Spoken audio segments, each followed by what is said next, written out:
sous la forme d'une table ronde et je vais inviter nos quelques intervenants à monter sur l'estrade. Donc Nicolas Blanc, directeur développement durable et innovation à la Caisse des dépôts. Alain Grandjean, associé de Carbone 4 et président du groupe d'experts dans le débat national sur la transition énergétique. Julien Dossier de Quattro Libri, consultant et expert sur la transition sur les territoires, et Bruno Maresca qui nous rejoint également, qui est directeur de recherche au CREDOC. Alors on va essayer de se serrer autour de la table parce qu'on est voilà, parfait comme ça. On devrait pouvoir tenir à 6.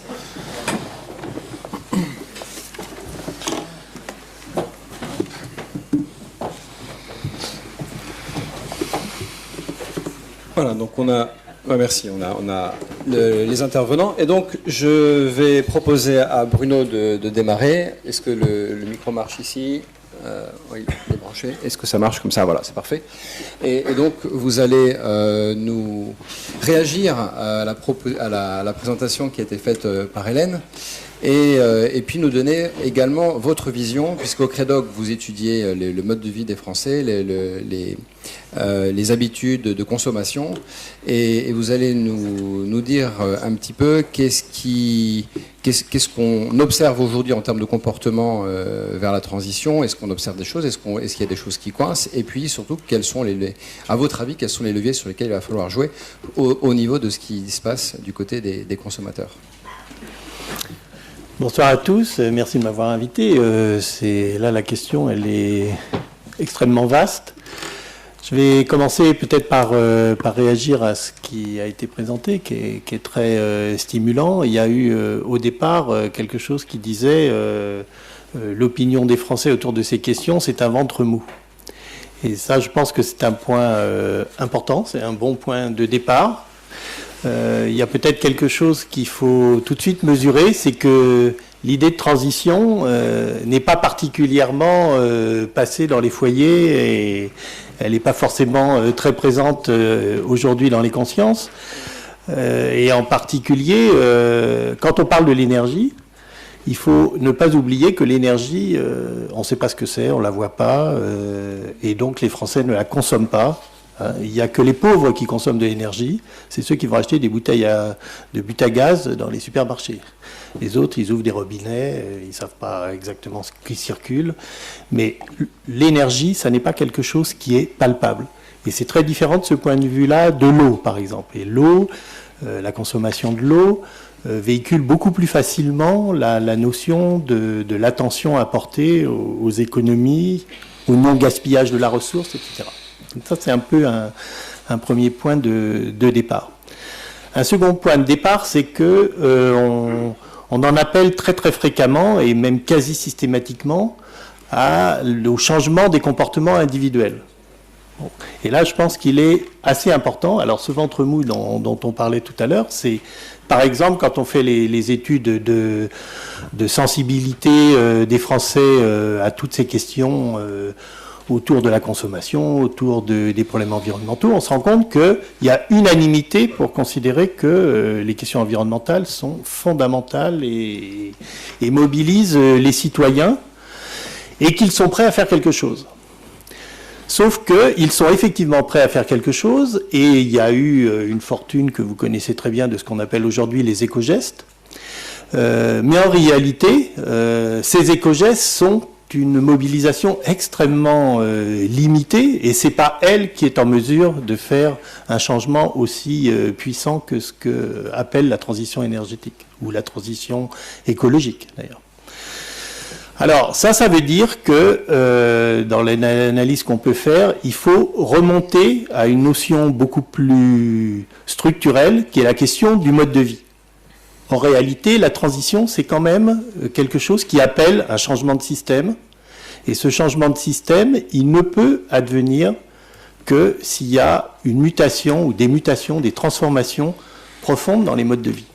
Alors pourquoi? Parce que le mode de vie tel qu'on le vit aujourd'hui, et il faut peut-être se souvenir par exemple que à l'horizon 2030, il va y avoir une croissance de la classe moyenne dans le monde qui va être le fait des pays émergents, et que cette croissance, elle va faire arriver quoi ? Des nombres beaucoup plus considérables de personnes qui vont aspirer au mode de vie tel qu'on le vit aujourd'hui.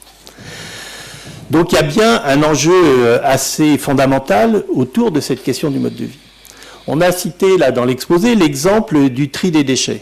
Bon, alors le tri des déchets, c'est un exemple tout à fait remarquable parce que c'est peut-être la grande réussite qui a eu lieu au cours des 30 dernières années en matière de politique environnementale. Pourquoi ? Parce que tous les Français trient les déchets. Quand vous faites les enquêtes, il n'y a aucun souci, tout le monde déclare trier, et effectivement, on trie plus ou moins efficacement, et c'est un problème en soi, mais surtout, on trie, mais on n'a pas changé de mode de consommation. Et on consomme autant d'emballages. Et d'ailleurs, il ne faut pas oublier que le système du tri sélectif, s'il s'est mis en place, c'est qu'il confortait un système de production, qui est un système de production qui produit de l'emballage de façon très importante. Et donc le système du tri sélectif a permis de gérer et de s'adapter sans changer le système du mode de vie. Bon.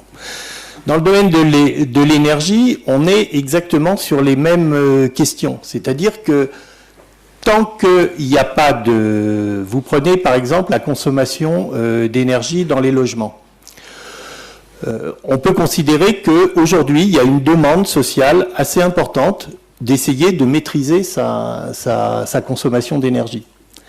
Mais il n'y a aucun outil à l'horizon. C'est-à-dire que le compteur que vous avez chez vous de consommation d'énergie, il ne vous donne aucune information. Mais on parle aujourd'hui, et on a bon espoir que ça se mette en œuvre, il va y avoir des compteurs intelligents. Est-ce que les compteurs intelligents vont délivrer de l'information ? Là, la question, ils vont délivrer de l'information aux gestionnaires des réseaux pour gérer plus intelligemment la question de la distribution d'énergie, mais il n'est pas certain ces compteurs intelligents qui vont donner de l'information aux ménages pour arbitrer des usages de l'énergie. Pour ça, il faudrait un compteur qui donne de l'information sur tous les postes d'usage dans un logement. C'est-à-dire, un individu, un Français, un ménage ne raisonne pas consommation d'énergie. Il dit qu'est-ce que ça me coûte de cuisiner, qu'est-ce que ça me coûte de prendre une douche tous les jours, qu'est-ce que ça me coûte de faire fonctionner mon ordinateur et de le laisser en veille, parce que je préfère quand même le laisser en veille, point de vue efficacité pratique. Bon, voilà. Donc il faudrait avoir ces réponses-là pour pouvoir enclencher des mécanismes de changement des comportements. C'est-à-dire les changements de comportement ne peuvent résulter que de systèmes structurels qui apportent des réponses nouvelles par rapport à des préoccupations qui sont effectivement des préoccupations que les Français ont dans la tête, mais qu'ils n'ont pas forcément les moyens de mettre en œuvre. Donc il y a, pour moi, sur la question de la transition énergétique, il y a deux réponses. Il y a une réponse structurelle qui est une réponse d'apporter de nouveaux moyens pour gérer plus intelligemment et plus efficacement dans le sens de ce que l'on recherche par rapport aux problèmes climatiques en particulier, de gérer beaucoup plus consciemment les usages que l'on fait de l'énergie. Pour ça, il faudrait à peu près la même chose que ce qui s'est passé sur la gestion des déchets. Vous vous souvenez pas forcément comment on gérait les déchets avant qu'il y ait du tri sélectif. Hein. C'est-à-dire que chaque commune avait une décharge et qu'on allait jeter les déchets dans la décharge et c'était très normal. Bon, aujourd'hui, quand vous dites ça, ça vous paraît l'aberration la plus totale. Bon. Demain, en matière d'énergie, si chaque foyer a un compteur d'énergie dont il sait régler et l'information et la réactivité qu'il peut avoir ses usages, on peut changer de façon assez considérable la manière de gérer chaque foyer, de gérer sa consommation. Mais pour ça, il faut qu'il y ait un système structurel qui se mette en place. Il ne faut pas se dire qu'il suffirait que les Français aient envie d'acheter un compteur un peu sophistiqué dans le circuit de l'offre de domotique. Deuxième dimension qui est importante, qui va aussi à l'encontre de l'idée qu'il suffirait que les changements individuels changent, c'est la dimension collective. Donc vous avez fait pas mal appel à l'aspect des initiatives territoriales. Et ça, c'est un point extrêmement important. C'est la voie couvre ce qu'on pourrait appeler l'innovation sociale au niveau local. Bon. Et la France, là-dessus, est le pays certainement le moins enclin naturellement à favoriser les initiatives locales au niveau territorial. Alors, il y a des volontés de la part des élus, très souvent. Il y a des problèmes de financement, vous en avez parlé de façon assez importante. Il y a aussi le fait de favoriser des collectifs d'habitants au niveau local et de leur permettre de se mobiliser pour faire des réalisations qui vont dans le sens de la transition énergétique. Un très bon exemple, ce sont les écoquartiers. On a travaillé dernièrement sur la question des écoquartiers et on a voulu trouver en France des exemples d'écoquartiers émanant de la population, c'est-à-dire émanant de la base, émanant d'un désir d'un groupe de collectifs d'habitants d'avoir un habitat plus écologique. On n'en a pas trouvé. Tous les écoquartiers sont des constructions élaborées par les urbanistes et les pouvoirs publics avec quelque chose de très normatif, tellement normatif que dans les réalisations qu'on considère comme les meilleures, par exemple le quartier de Deubonne à Grenoble qui sert toujours d'exemple, eh bien il y a plein de choses qui se sont révélées totalement contre-productives. Et de ce fait, pourquoi ? Parce que c'est pensé par le système technique, des technologies que l'on espère être très opérantes, les bâtiments à basse consommation, mais sans se préoccuper de savoir si les habitants sont en capacité d'habiter ces logements et de s'y adapter. Prendre un simple exemple, un bâtiment à basse consommation, il va être efficace si on n'ouvre jamais les fenêtres. Oui, sauf qu'il n'y a pas beaucoup de Français qui sont capables de vivre dans un logement, si moderne soit-il, sans jamais ouvrir les fenêtres. Et il y a tout un ensemble d'exemples à la clé de ce type qui amène à penser qu'il y a un besoin et une aspiration à de la mobilisation sociale pour mettre en œuvre des réalisations qui peuvent être autour des énergies renouvelables, qui peuvent être aussi autour d'actions et de la maîtrise des consommations d'énergie. Par exemple, vous avez des communes comme Saint-Laurent-du-Var dans le Var qui ont mobilisé la population autour de l'enjeu de la réduction des consommations d'énergie, avec tout un système de coachs qui viennent informer les ménages pour leur dire comment ils peuvent essayer d'améliorer leur gestion de logement, et en créant un système d'émulation collectif à travers de l'information qui est diffusée par différents canaux. Et quand on interroge les ménages, il y a un très grand intérêt pour ce type de mobilisation. C'est-à-dire, c'est la possibilité de rendre acteur. Alors, vous avez parlé notamment de la question de la transition, sera-t-elle désirable ? Là, rien n'est moins sûr. Mais il y a une réponse qui est possible, c'est de dire que le premier des enjeux, c'est de rendre les citoyens et les habitants acteurs de projets pour arriver à aller vers la voie de la mobilisation et d'essaimer les expériences. Voilà ce que je peux dire au moins dans un premier temps. Très bien, merci beaucoup. On peut déjà l'applaudir.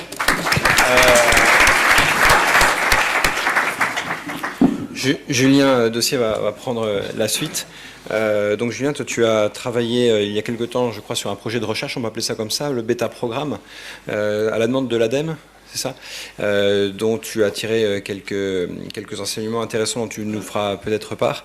Et tu es aujourd'hui responsable du projet qui va avoir lieu à Nantes à la fin de l'année ou l'année prochaine, en septembre, voilà, et qui illustre ce qui peut être fait au niveau local. Je te laisse la parole pour à nouveau 10 minutes de réaction. Donc, juste un point pour préciser sur Nantes, je suis co-responsable du comité des contenus d'EcoCity, sommet mondial de la ville durable, qui se déroule à Nantes 25, 26, 27 septembre. J'espère que vous aurez tous et toutes très envie d'y assister. En tout cas, vous y êtes cordialement invités à regarder le site ecocity-2013.com où ces sujets-là seront développés pendant 3 jours. Beta Programme, oui, c'est un des projets qui a fait partie du programme de recherche Repenser la ville dans une société post-carbone, conjointement financé par l'ADEME et le ministère de l'Écologie et du Développement durable. Beta Programme, c'est un terme qui est en fait un acronyme, bâtiment, emploi, transport, alimentation. Alors, il y a certains points communs avec les sujets dont on a parlé ce soir. Clairement, on retrouve le focus mis sur bâtiment, transport, alimentation, très clairement. Et puis, finalement, quand on regarde les regroupements de ce 4e secteur, on est dans une logique assez proche. Alors, il y a plusieurs éléments que je souhaiterais peut-être citer, parce que ça fait aussi écho au point de Bruno sur la notion d'essaimage et de réplication. Pourquoi est-ce qu'on en est arrivé à cette analyse bêta, bâtiment, emploi, transport, alimentation? On a pris d'abord un parti pris de se dire, dans une pyramide de Maslow, de traiter les besoins incompressibles et de partir de sujets également que tout le monde peut comprendre. On est parti de l'appropriation de sujets par le plus grand nombre en cherchant un vocabulaire qui ne pose pas de sujet technique. Chacun sait, grosso modo, qu'un bâtiment, oui, il faut le chauffer et le refroidir, puis il y a une certaine surface, donc on a des éléments d'accroche simples. Ensuite, on a aussi choisi ces termes-là pour aborder les interdépendances dans une approche systémique. On a particulièrement observé les interdépendances entre les flux de déplacement liés au choix plus ou moins contraint d'emplacement de bâtiments, eux-mêmes ayant des contraintes sur la façon dont on se nourrit, etc. Donc, on a observé des cercles vicieux qui nous mènent dans une impasse carbone, quand par exemple on a des distances qui s'allongent pour aller travailler, avec des complexités de mobilité qui nécessitent d'autres solutions de mobilité que les transports en commun, de lignes de transport en commun. Donc une fois qu'on a une complexité de mobilité, on a besoin de solutions versatiles, donc une voiture. Et une fois qu'on a une voiture, on l'utilise. On l'utilise là où on peut la garer, et là où on peut se garer, c'est plus facile de se garer sur un parking de supermarché en périphérie, et non pas en centre-ville, là où l'espace est dense et où on peut difficilement se garer. Et une fois qu'on se gare en périphérie sur un parking de supermarché, on a tendance à y acheter ce qu'on y trouve. Et on y trouve en général peu les produits qui sont produits localement. Donc on entretient par la praticité des usages un cycle où on fait des hypothèses sur les circuits longs, donc également du packaging, donc de l'énergie grise associée à nos consommations, et tout un effet d'entraînement qui également ne nourrit pas les besoins, les créations d'emplois locales. Donc on est là dans un cercle vicieux où on part d'une absence d'emploi en local, on se déplace en voiture, on se nourrit d'une certaine manière, et on consomme également d'une certaine manière, ce qui crée un certain type d'emploi. Donc ça, c'est l'approche, disons, cercle vicieux, et qui fait écho à l'analyse présentée par Hélène tout à l'heure. L'approche cercle vertueux, c'est quand on part on prend l'exact opposé de ces hypothèses, et on se dit, on va commencer par relocaliser, et voir l'interdépendance de la relocalisation. Relocaliser, on va commencer par l'alimentation, on peut relocaliser 3 fois par jour, 365 jours par an. Ça, c'est un effet de levier rapide. Donc, la conséquence, c'est qu'on réduit les flux de matière de personnes sur l'approvisionnement en circuit court, mais également on crée potentiellement de l'emploi, puisque il y a des pics de production qui déclenchent des opportunités de transformation et de valorisation des excédents qu'on n'a pas le temps de consommer, donc des compotes, des confitures, tout ce qu'on veut, etc. C'est potentiellement des petits emplois peu qualifiés, et souvenons-nous qu'on a un problème d'emploi avec une main-d'œuvre peu qualifiée, et il s'agit aussi d'imaginer une transition non pas seulement vers les gens qui ont une facilité de reconversion parce qu'ils ont les diplômes, les connexions, etc. Il s'agit aussi de porter un projet d'ensemble de reconversion d'emplois peu qualifiés. Et on voit que ces emplois peuvent s'accompagner aussi d'une revalorisation de bioressources du territoire, comme elle le soulignait, avec des réservoirs d'emplois. Ces bioressources vont servir en partie à l'isolation des bâtiments qu'on doit par ailleurs rénover. Donc c'est là où on voit l'effet systémique, où la relocalisation et la proximité est intéressante. Là où on a un lien avec les points précédents qui se cumulent, c'est quand on regarde une autre dimension de bêta programme. Vous avez entendu parler de bêta dans le monde de l'informatique. Vous avez toutes et tous, j'imagine, utilisé Google une fois dans votre vie. Qui n'a jamais utilisé Google? Ok. Tout le monde a utilisé un service bêta, du coup. Parce que Google a démarré en tant que version bêta. Qu'est-ce que ça veut dire? Google a mis sur le marché un système qui n'était pas fini. Et c'est intéressant d'imaginer qu'on a un objet infini pour une tâche infinie, dans les deux sens du terme infini. On met en place un système qui s'ouvre aux utilisateurs et qui va réussir par l'implication des utilisateurs. Et je me permets de souligner ce point-là parce que souvent on écrit des systèmes de prospective et la dernière ligne du rapport, elle dit « et bien entendu, il faudra qu'il y ait une implication citoyenne ». Donc si on démarre par l'implication citoyenne, eh bien on inverse la dynamique. Dans cette dynamique citoyenne, on a cette co-construction, un terme qu'on entend fréquemment. Donc bêta, c'est aussi une co-construction. Ça veut dire que les projets qu'on dimensionne dans un bêta programme sont à l'échelle humaine. Donc on va parler de PPP, de projet petits pas. Donc on va aussi faire des projets petits pas qui sont à l'échelle des espaces disponibles dans les villes et dans les centres-villes et surtout dans les petites villes qui sont aujourd'hui en déshérence avec, enfin je schématise pour une question de temps, mais on a beaucoup de centres-villes qui se sont dépeuplés avec des petites surfaces qui sont plus ou moins à l'abandon, donc qui aujourd'hui ne coûtent peu cher. Donc on peut se les réapproprier. Et je sais que j'ai 2 minutes, donc je vais faire vite pour arriver.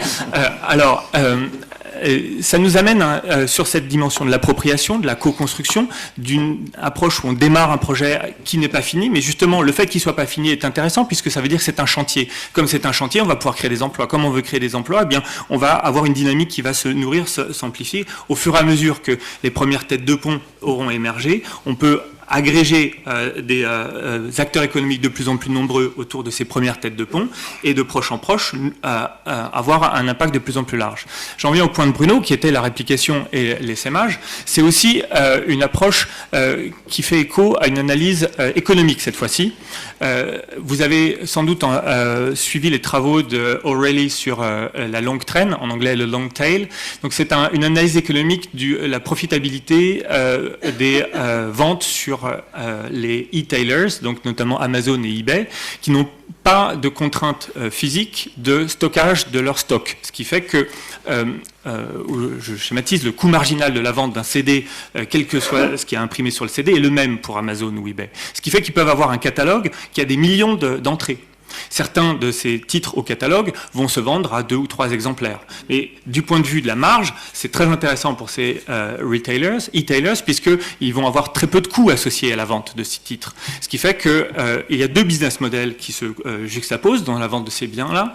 D'une part, des business models de masse, de flux, où on a très peu de titres qui vont faire beaucoup de chiffre d'affaires, et d'autre part, des chiffres d'affaires de niche, où on va avoir beaucoup de titres qui vont faire très peu de chiffre d'affaires. Et bien le bêta programme, c'est ça. On regarde cette partie droite de la courbe où on n'est pas dans les quelques titres très concentrés sur des gros volumes, on est sur beaucoup de petites actions qui se cumulent. Et pourquoi? Parce qu'on va partir de petits pas, de projets petits pas, disséminés dans le territoire, qui sont les têtes de pont d'une transition qui émerge, qui sert de point d'accroche, de point de démonstration, de lieu de sociabilité, de lieu de mise en expérience, d'outils pour créer du lien, pour créer de la confiance, qui sont les socles de la mutualisation, les socles d'une appropriation pour créer du désir et convaincre, qui sont les 2 points qu'avait souligné Hélène. Est-ce que j'ai tenu? Et en plus, c'était à l'heure.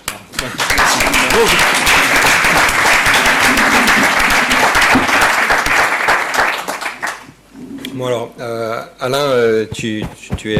c'est bon, il marche le micro? Je ne sais pas, oui, ça a l'air. C'est bon, voilà. Donc, non seulement tu as suivi de très près le travail d'Hélène et du Shift sur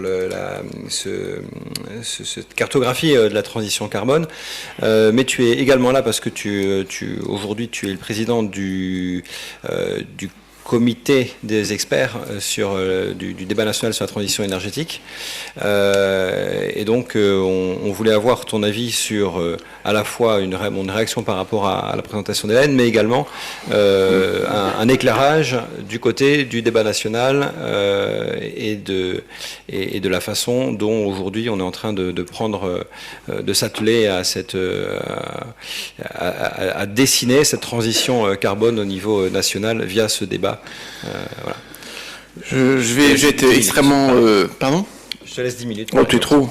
T'es trop. Je vais essayer de donner que quelques indications parce que ce débat sur la transition énergétique, c'est quelque chose de très complexe et on peut en parler 3 heures.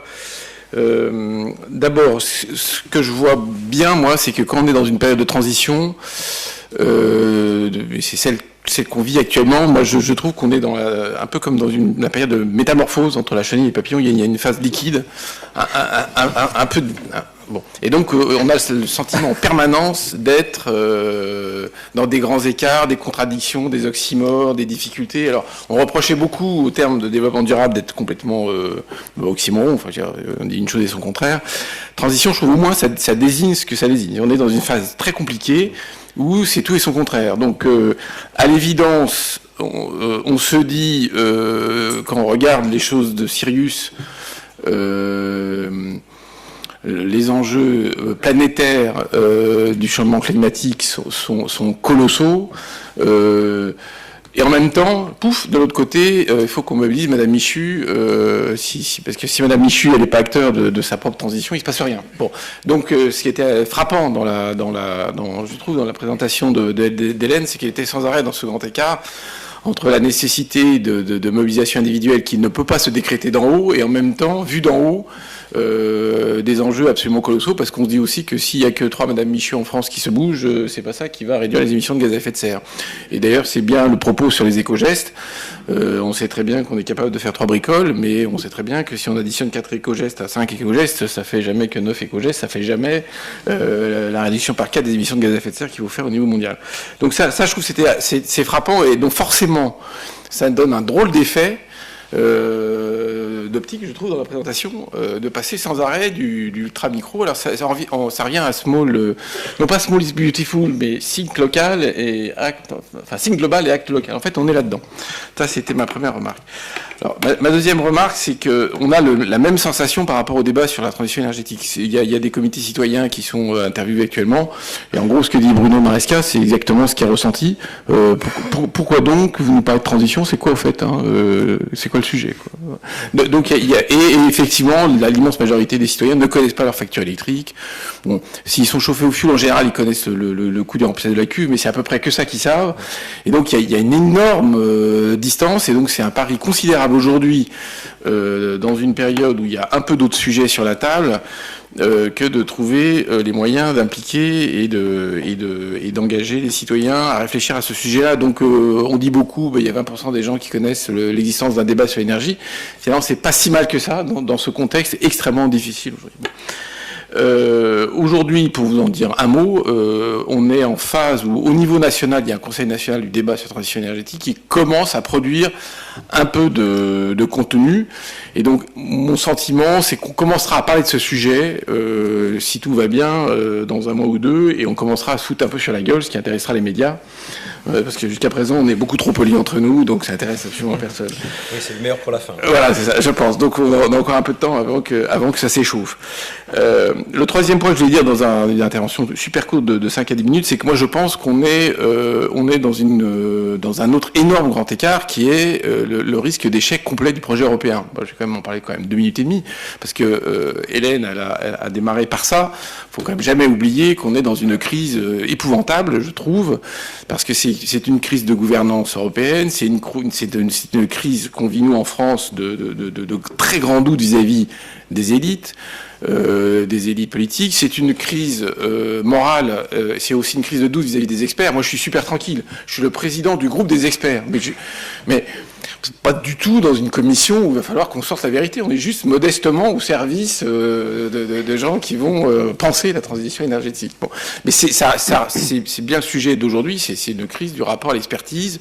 Il y a énormément de doutes qui sont installés partout. Et puis c'est une crise économique absolument majeure. Et moi, mon petit sentiment très modeste, et c'est une des raisons pour lesquelles j'ai accepté ce job un peu difficile, c'est que je pense que si on ne sort pas par le haut de ce bordel, c'est-à-dire si on ne représente pas un projet qui a à la fois ses dimensions locales, ses dimensions citoyennes, ses dimensions d'engagement, ses dimensions de métamorphose, mais aussi un souffle et une ampleur européenne sur le thème l'Europe est la région du monde la plus pauvre en ressources, la plus pauvre énergétiquement, la plus en risque stratégique sur tous les enjeux qui sont géostratégiques et qui sont potentiellement extrêmement conflictuels. Si on ne sort pas par le haut, on va vraiment creuser notre tombe. Alors, donc je pense que c'est assez radical. Hein. Donc là, c'est une espèce de transition, soit on sort papillon, soit je ne sais pas où on va. Et je pense que c'est pas que moi qui ai ce sentiment-là. Je pense qu'on est tous un peu stressés. Donc j'aime bien le positif d'Hélène, parce que c'est en pensant très fort qu'on va devenir papillon. Et dans cette affaire-là, le pognon est quand même le nerf de la guerre. Je finis là-dessus. Le pognon est le nerf de la guerre. Je suis assez content des gros scandales actuels et de cette affaire de mise au pas des paradis fiscaux et de l'éthicisation de la finance. Je suis assez content parce que le cœur du problème de la transition en termes financiers, je ne parle pas là des aspects sociaux, des aspects économiques, le cœur financier, c'est la réduction du coût du capital. Il n'y a pas à sortir de là. On est dans des opérations dont le rendement au sens purement financier n'est pas terrible et où tout point gagné sur le coût du capital est absolument déterminant dans les opérations. Il y a un endroit en Europe qui génère de l'argent absolument pas cher, c'est la Banque Centrale Européenne. Et il y a un deuxième sous-endroit qui est pas si mal que ça pour un projet européen de sortie par le haut dans un grand projet européen qui serait mobiliser les citoyens européens dans leur territoire, dans leur vécu sur la construction de ce nouveau monde, c'est la Banque Européenne d'Investissement. Donc je pense que il est très intéressant qu'on ait des SCIC, qu'on ait des coopératives à l'allemande, qu'on ait de la finance participative. Nous, dans le cadre du débat, on est en train de regarder, on a un conseiller d'État, donc on est en train de regarder, c'est super cool, on est en train de regarder comment libérer un peu les capacités de mobilisation d'épargne locale, parce que je crois que dans l'histoire du sens et du territoire et du fléchage de l'argent, surtout après la montagne de scandales qui a eu lieu, les gens ont de plus en plus envie de savoir où va leur pognon, donc ça je pense que c'est intéressant. Et au niveau macro, hyper macro, il faut absolument qu'on arrive à montrer au niveau européen que on peut mobiliser de l'argent là où il y a un petit rapport, et on peut, puisque la Banque Centrale Européenne le fait, et je rappelle qu'elle a sauvé de manière très élégante l'ensemble du système bancaire européen. Chypre, c'était un peu moins élégant, enfin en tous les cas, on a réussi à faire ça, donc ça veut dire qu'il n'y a pas vraiment un problème de manque de liquidité, ce truc se crée d'un seul objet d'écriture. Le rapport avec ma satisfaction au scandale, c'est que plus la finance devient éthique, moins elle rend.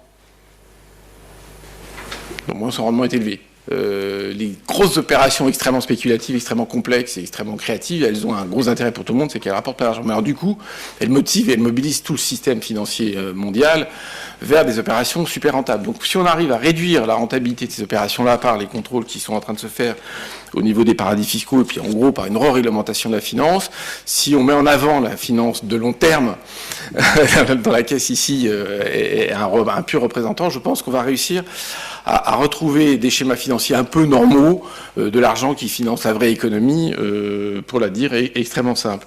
Donc je crois que dans le débat national sur la transition énergétique, ces questions de financement vont être absolument fondamentales. On va se rendre compte qu'on bute complètement dans l'ornière de la politique macroéconomique européenne qui est en train de nous mettre dans le mur, et on a quelques mois pour redonner du souffle à tout ce projet-là et comprendre que investir dans ces projets-là sans faire de gaspillage et donc sans mélanger ces investissements avec des dépenses de fonctionnement des collectivités territoriales, publiques ou nationales, c'est jouable et ça doit pouvoir se faire. Donc pour moi, c'est un des trucs qui me mobilise le plus, c'est articuler une réforme et des réformes financières qui permettent de flécher l'argent vers la vraie économie et la vraie économie de la transition, et faire ça à des niveaux multiples, comme Hélène nous l'a démontré.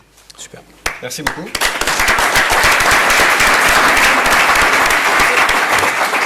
Bon, merci Alain. Donc non seulement tu as tenu le temps, mais tu m'as livré la transition sur un plateau, puisque maintenant Nicolas Blanc de la Caisse des dépôts et consignations va justement nous livrer un petit peu ce qui est en ce moment fait comme réflexion, puisque la Caisse des dépôts est une banque qui a la particularité de faire des investissements de long terme, des investissements d'intérêt général, et qui a initié récemment, même si c'est pas nouveau puisque vous travaillez depuis longtemps sur la question, mais a initié récemment un groupe de travail, je crois, sur la définition de la stratégie de la Caisse vis-à-vis de la transition énergétique ou de la transition carbone. Et donc, je crois que tu vas entre autres nous parler de ça. Bien, déjà, je vais commencer par remercier Hélène pour la très grande qualité du travail qui a été fait, puisque tant Clément Lecuivre au premier rang, Thomas Sanchez qui est au dernier rang, et Blaise Desbordes qui est parti vers d'autres cieux. Quand on a engagé ces premières réflexions avec The Shift il y a un peu plus d'un an, on avait pour point d'aboutissement le fait que cette étude soit partagée, parce que la transition ne se fera à l'insu de personne. On est tous concernés. Et donc, cette étude, c'est surtout pas une étude pour la Caisse des dépôts, mais à partir de demain, c'est une étude qui doit inspirer toutes et tous vos actions. Et ce qui est très satisfaisant pour nous dans le livrable de 200 pages, c'est qu'on retrouve les termes du cahier des charges initial, à savoir arriver à faire la démonstration que cette affaire de transition est un vecteur d'innovation absolument essentiel, que pour le porter, on a besoin d'engagement et de rompre un peu avec la logorée qu'on connaît bien en termes de développement durable, tout le discours alarmiste, etc. On a besoin de donner envie, on a besoin d'engager les acteurs. On a un impératif, et ça ressort aussi de manière très forte du rapport, c'est de mobiliser les territoires, et je ne dis pas collectivité locale, mais bien territoire, parce que c'est la diversité des acteurs à l'échelle des territoires qui est concernée, et vous le disiez, monsieur, c'est beaucoup aussi une affaire d'innovation sociale. Et donc, ces dimensions-là ressortent très fortement du rapport. Autre point méthodologique qui nous paraît essentiel, c'est de repartir des finalités, des besoins et de la demande. On voit bien quand on parle de transition, Alain l'a étroitement corrélé à la situation de crise actuelle.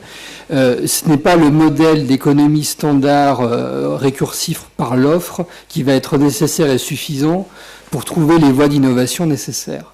Donc on est forcément sur quelque chose où l'investisseur de long terme, qui en partie a un rôle contracyclique, peut avoir un discours et des actions intéressantes pour solvabiliser des projets.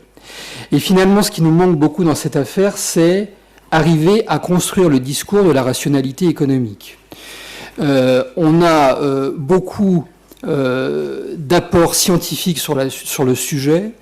On a beaucoup d'initiatives à l'échelle des territoires, mais finalement, on n'a pas suffisamment l'architecture économique globale qui permet de rationaliser le projet de société, de faire en sorte que des initiatives déconcentrées puissent se généraliser tout en ayant les spécificités et les adaptations nécessaires suivant les situations qu'on veut adresser. Et donc, c'est là où le rôle à la fois de la Caisse en tant que groupe et ses diverses composantes, au premier rang desquelles la BPI qui est en cours de construction, pourrait avoir un rôle intéressant. Alors, vous l'avez rappelé, et il y a beaucoup d'interpellations tant de la BPI que de la Caisse des dépôts dans le rapport. Il faudra bien s'adresser à deux types de publics. Premier public, ce sont les entreprises et la mutation des modes productifs. Donc, vous savez que la BPI regroupe à la fois Oseo, 200 000 clients, CDC Entreprises, qui intervient en capital risque, qui intervient en equity, et puis le FSI, qui intervient sur des tickets plus importants auprès d'entreprises de taille intermédiaire.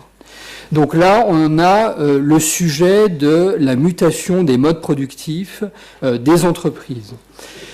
Parallèlement, on a l'action, tu le rappelais Cédric, historique de la Caisse, mais qu'il va falloir amplifier, sur l'accompagnement des projets qui vont dans le sens de la transition, et notamment dans les territoires. Et là, on voit bien qu'à l'occasion des réflexions qui sont en cours dans le cadre du plan stratégique sur lequel nous travaillons actuellement, souhaité par notre directeur général, la transition est un des sujets prioritaires, et souhaitons, mais je pense qu'il ne peut pas en être autrement, ça va être une priorité stratégique du groupe, affichée en tant que telle, à partir de juin. Donc, je ne présage de rien, mais bon. Voilà. Mais si je suis pas là pour faire un peu de lobbying sur le sujet, je ne serai pas dans mon rôle. Donc, on voit bien qu'on a une formidable occasion là de positionnement stratégique pour arriver à mobiliser pas uniquement la richesse des fonds propres de la Caisse des dépôts, mais la richesse de la diversité de ses métiers et de ses modes d'intervention. Ça veut dire qu'on intervient en investisseur en projet, on intervient en prêteur. Alors là, j'ai une nuance par rapport à ce que disait Hélène tout à l'heure, parce que je pense que si on veut justement illustrer la transparence en termes de fléchage de l'épargne, le livret A est une parfaite illustration de la parfaite lisibilité de ce à quoi peut servir l'épargne des Français, qui sert en l'occurrence à financer le logement social très majoritairement, et le président de la République l'a souhaité, les prêts à très long terme, donc des maturités qui vont de 20 à 40 ans, pour une enveloppe donc de 20 milliards mobilisables sur 5 ans, sur la rénovation du patrimoine thermique public, sur les transports, sur la rénovation des stations d'épuration, et j'oublie beaucoup de choses. Mais donc clairement, les usages de l'épargne, on les a via ce type d'investissement. La Caisse, elle est aussi très directement interrogée sur son rôle, qui est peut-être moins connu par vous, de gestion de mandat pour compte de tiers, gestion de confiance. Et finalement, la mission qui a été confiée au directeur général et qui est pilotée par Pierre Ducret, de préfiguration de systèmes d'ingénierie financière pour apporter des solutions au financement de l'efficacité énergétique dans le patrimoine immobilier privé, ne sera jamais un business en tant que tel, en tant qu'investisseur pour la Caisse des dépôts, mais peut déboucher sur une gestion de mandat de confiance. Ce qui me permet une transition avec un autre rôle qui est intéressant potentiellement pour la Caisse des dépôts, c'est d'être agrégateur d'une diversité de compétences. On voit bien que sur les sujets de tiers investissement, vous n'avez pas que le sujet de la mécanique assez complexe par ailleurs d'ingénierie financière. L'intérêt des mécanismes de tiers investissement, c'est d'être un agrégateur de compétences, parce qu'on l'a tous souligné. Un des freins aujourd'hui, c'est la diversité des dispositifs, des interlocuteurs, des modalités de financement auxquels vous avez accès. Or, un des intérêts des mécanismes de tiers-financement, c'est qu'en un seul et même lieu, vous réunissez une diversité de compétences qui va de l'ingénierie à la compétence juridique jusqu'à la capacité technique à faire.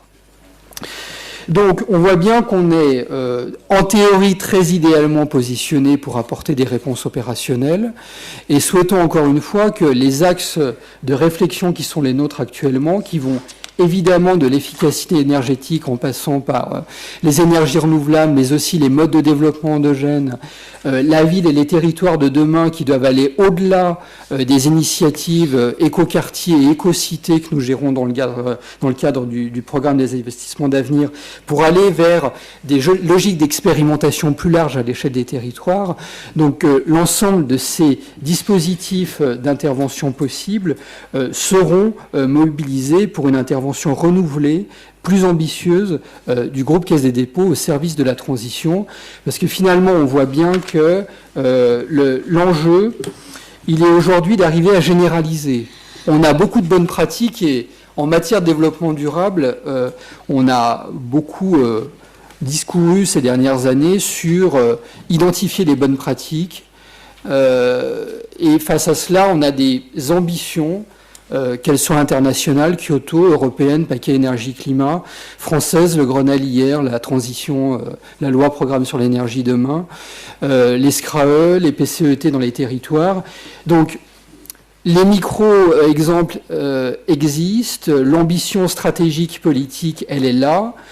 Finalement, ce qui nous manque au milieu de tout ça, c'est le plan d'action opérationnel. C'est véritablement d'arriver à, encore une fois, porter le discours politique qui va rationaliser les objectifs. Et ce rapport TSP, il est très inspirant pour nous dans le cadre de nos réflexions stratégiques. Souhaitons qu'il le soit aussi pour vous. Et ce sera ma deuxième nuance par rapport à la présentation d'Hélène tout à l'heure, c'est que pour remporter la conviction dans une institution financière comme la nôtre, c'est qu'il ne faut pas tenir uniquement le discours du financement de la transition selon laquelle ce financement relève de la philanthropie. Certes, un certain nombre de modes d'intervention relevant de l'économie sociale sont très pertinents à mobiliser au titre de l'innovation, mais le maître mot, c'est bien de faire la démonstration de la rationalité économique des choix. Merci. Merci beaucoup.